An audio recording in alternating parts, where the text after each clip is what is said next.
अप्रैल से लेके 28 अप्रैल तक जो है कि आपका पेपर निर्धारित किया गया है। उसके लिए जो है कि आज हम सभी हिंदी का सुपर सेट देखने वाले हैं, जो कि आप सभी के लिए शुरू किया गया है। बिल्कुल लेटेस्ट पैटर्न पर शुरू किया गया है। ध्यान रखिएगा, जो आपका 1 से लेकर 28 तारीख तक एग्जाम है उसी के लिए शुरू किया गया है और आपके एग्जाम्स के लिए सारे सिलेक्टेड इंपॉर्टेंट क्वेश्चन रहने वाला है। सारे चुनिंदा क्वेश्चन दिया गया है कम समय में, यानी कि तैयारी करने के लिए परफेक्ट ये आज का सुपर सेट रहने वाला है। इसमें आपको डेली 25 क्वेश्चन दिया जाएगा, जो आपके पेपर में जितना क्वेश्चन पूछा जाएगा उतना ही क्वेश्चन दिया जाएगा और हर टॉपिक को मेंशन किया गया है इसमें। तो चलिए शुरू करते आज के सेशन को। आज का फर्स्ट क्वेश्चन देखिए, पहला क्वेश्चन ये बन रहा है कि जो कि अलंकार से क्वेश्चन दिया हुआ है। मुदित महीपति मंदिर आए सेवक सचिव सुमंत बुलाए में कौन सा अलंकार है? देखिए हर क्वेश्चन के लिए आपको 5 सेकंड का समय दिया जाएगा, इतने अन्यथा एक कॉपी में आप सभी नोट कर सकते हैं। चलिए इस क्वेश्चन का राइट आंसर कीजिएगा आप सभी। देखिए इसका करेक्ट आंसर हो जाएगा अनुप्रास अलंकार। अब अनुप्रास अलंकार होगा कैसे ये समझिए आप सभी। देखिए आप सभी को इससे पहले अनुप्रास अलंकार के बारे में बताए थे कि जहां एक ही वर्ण की आवृत्ति अलंकार आप सभी अनुप्रास दे के लिख लीजिएगा। जहां एक ही वर्ण की आवृत्ति बार बार हो वहां पर अनुप्रास अलंकार होता है। जैसे कि मा मा मा, उसके बाद सा सा सा, एक ही वर्ण की आवृत्ति हुआ है ना, बिल्कुल हुआ है, याद रखिएगा आप सभी। अगला क्वेश्चन देखिए, क्वेश्चन है कि माँ बच्चे को सुला रही है, इस वाक्य में कौन सा कारक है? कारक आप सभी को बताए थे कि कारक के कुल 8 भेद होते हैं, बताएं आप सभी को। कारक का आपको चिन्ह भी बताए थे कि कारक को कैसे पहचानना है, ये भी आपको भली भांति पता होगा। जैसे कर्ता ने कर्म को करण से या के द्वारा हो गया। चलिए इस क्वेश्चन का आंसर कीजिएगा। माँ बच्चे को सुला रही है, यानी कि कह सकते कि कर्ता ने कर्म को, यहाँ पर देख लीजिएगा कारक चिन्ह दिया हुआ है, कर्म को, यानी कि बच्चे को सुला रही है, कर्म कारक हो जाएगा। याद रखिएगा ऑप्शन नंबर बी इसका बिल्कुल करेक्ट आंसर होगा। याद रहेगा आप सभी को, नोट कर लीजिएगा आप सभी।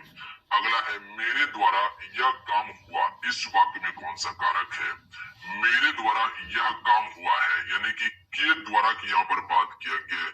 और के द्वारा जो है फ्रेंड ये किसके लिए प्रयोग किया जाता है? तो करण कारक के लिए हम सिर्फ प्रयोग करते हैं। के द्वारा या से का प्रयोग किया जाता है, ध्यान रखिएगा। तो यानी कि करण कारक इसका बिल्कुल करेक्ट आंसर हो जाएगा। मेरे द्वारा यानी कर्ता ने कर्म को करण से या के द्वारा, तो ऑप्शन नंबर सी इसका बिल्कुल करेक्ट आंसर हो जाएगा।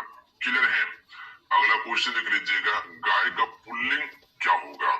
देखिए गाय का पुल्लिंग आपको बताना है, तो आसान क्वेश्चन है। गाय का पुल्लिंग क्या होता है? बैल होता है गाय का पुल्लिंग, यानी कि ऑप्शन में ए बिल्कुल करेक्ट आंसर हो जाएगा। याद रहेगा आप सभी को। अगला क्वेश्चन है क्वेश्चन 5। चलिए इस क्वेश्चन का आंसर कीजिएगा आप सभी। तो कामना शब्द का उचित बहुवचन चुनिए। कामना, कामना का क्या हो जाएगा बहुवचन?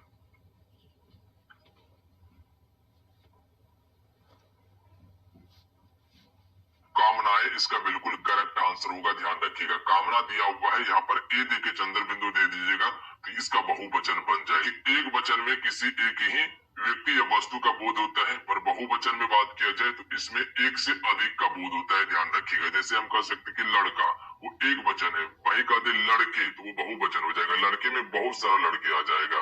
ध्यान रखिएगा आप सभी। अगला क्वेश्चन देख लीजिएगा, योद्धा का बहुवचन शब्द होगा।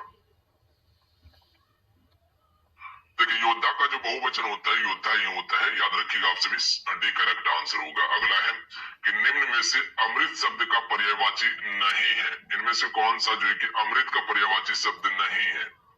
देखिए विभू जो है फ्रेंड ये अमृत का पर्यायवाची नहीं होता है, याद रखिएगा आप सभी। जबकि अमृत का पर्यायवाची क्या क्या है? पीयूष है, बिल्कुल है, अमीय है, बिल्कुल है, अमी है, बिल्कुल है। तो ये सभी अमृत का पर्यायवाची होता है जो पूछा जाता है, जबकि विभू नहीं होता है। तो ऑप्शन में डी करेक्ट आंसर हो जाएगा। याद रखिएगा और पर्यायवाची को आपसे याद जरूर कर लीजिएगा, क्योंकि यहाँ से क्वेश्चन निश्चित आपके पेपर में पूछा जाएगा, इसमें कहीं कोई शक नहीं है। लेकिन जितने भी फ्रेंड जुड़े हुए सेशन को लाइक जरूर कर लीजिएगा, आपका एक लाइक हमें मोटिवेट कराता है। तो लाइक करके आप सभी शेयर अपने दोस्तों में जरूर कीजिएगा। अगला है निम्नलिखित में से असंगत पर्यायवाची शब्द है, इनमें से कौन सा शब्द जो है फिर वो असंगत है?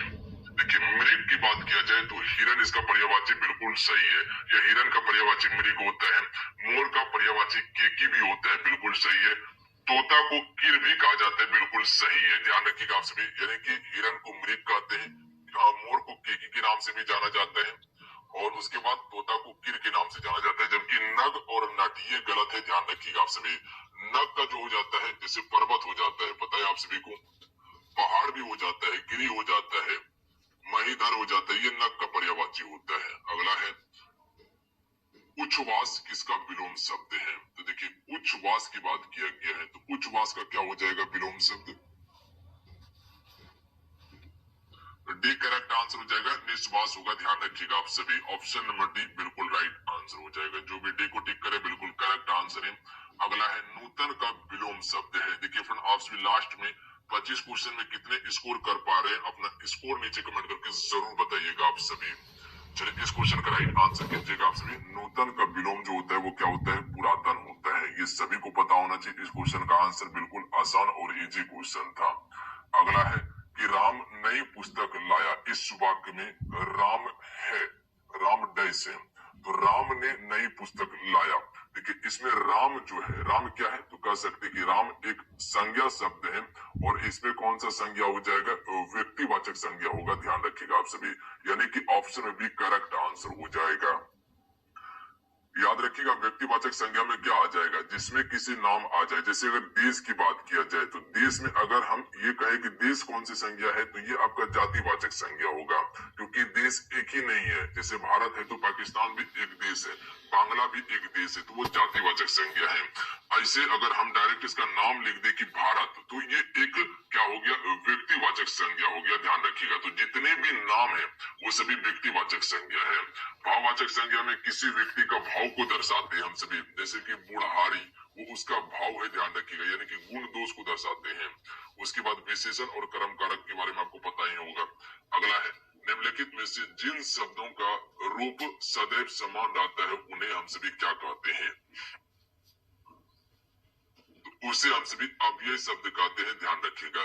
जिन शब्दों का रूप सदैव समान रहता है उसे अव्यय कहा जाता है। अगला है कि वाक्य, यानी कि सोहन ने मोहन को थप्पड़ मारा, निम्नलिखित में से क्रिया का उदाहरण है, यानी कि किस क्रिया का उदाहरण है? सोहन ने मोहन को थप्पड़ मारा है, यानी कि यहाँ पर दो कर्म हो रहा है। सोहन ने किसको? मोहन को क्या मारा? थप्पड़ मारा है। इसमें द्विकर्मक क्रिया होगा, ध्यान रखिएगा। सोहन ने क्या किया? मोहन को क्या मारा? थप्पड़ मारा। इसमें दो काम हुआ है। Option number C correct answer होगा, द्विकर्मक क्रिया है इसमें, याद रहेगा आप सभी को। अगला क्वेश्चन देख लीजिएगा, दिया गया वाक्य किस पक्ष का उदाहरण है, ज्ञात कीजिए।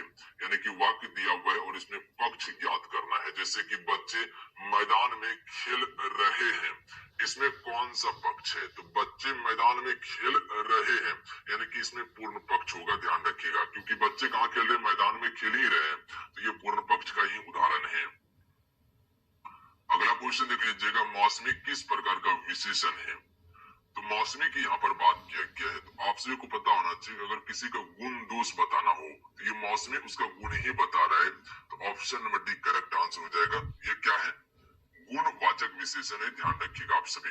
तो ये चीज क्लियर हो गया, मौसमी क्या है? एक गुणवाचक विशेषण है। जैसे कह सकते हैं कि काली गाय, तो काली क्या है? उसका गुण है, ध्यान रखिएगा आप सभी। उसकी विशेषता है कि वो काली है, याद रखिएगा आप सभी। Option number D correct answer होगा। संख्यावाचक विशेषण में जैसे गिनती करने के लिए मिल जाते हैं आप सभी को। अगला है दिए गए वाक्य में सर्वनाम ज्ञात कीजिए, यह वही पुस्तक है जो मुझे नहीं मिल रही थी।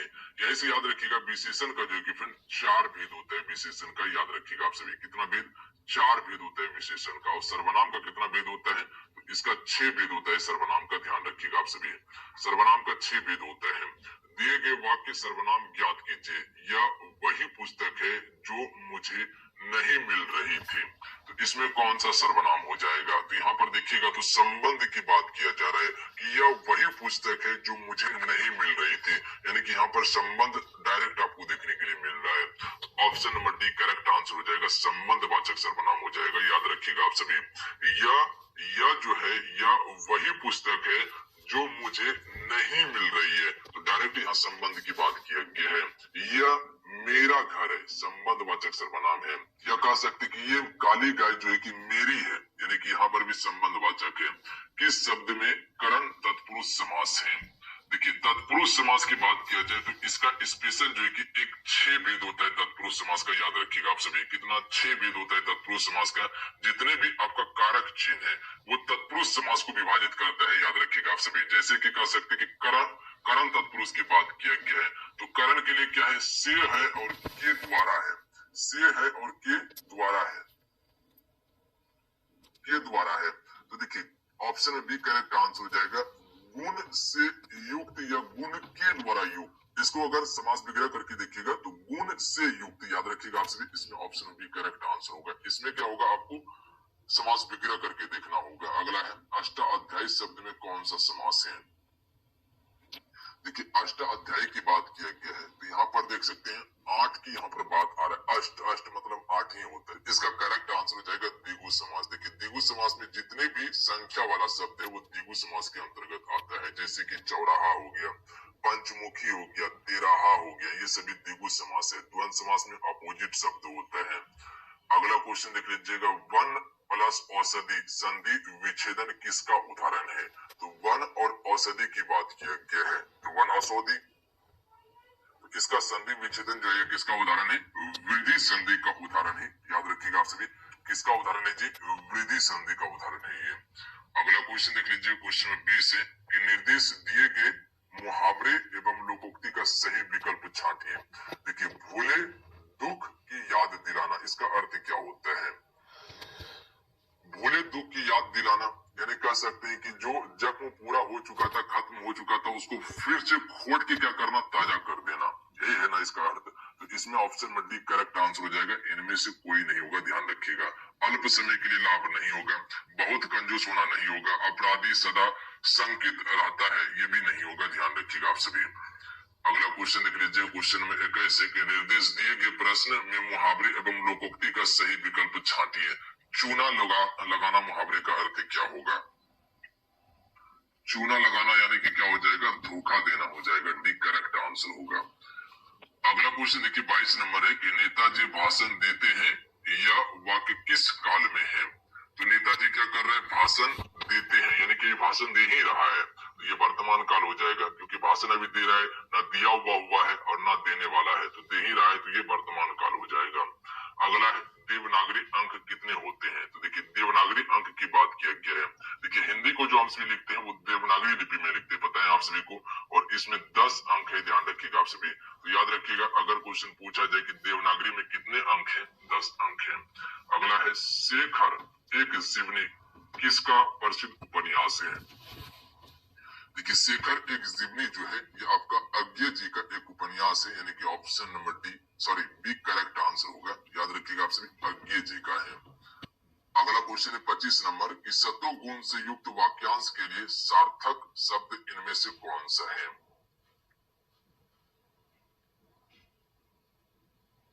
सात्विक इसका बिल्कुल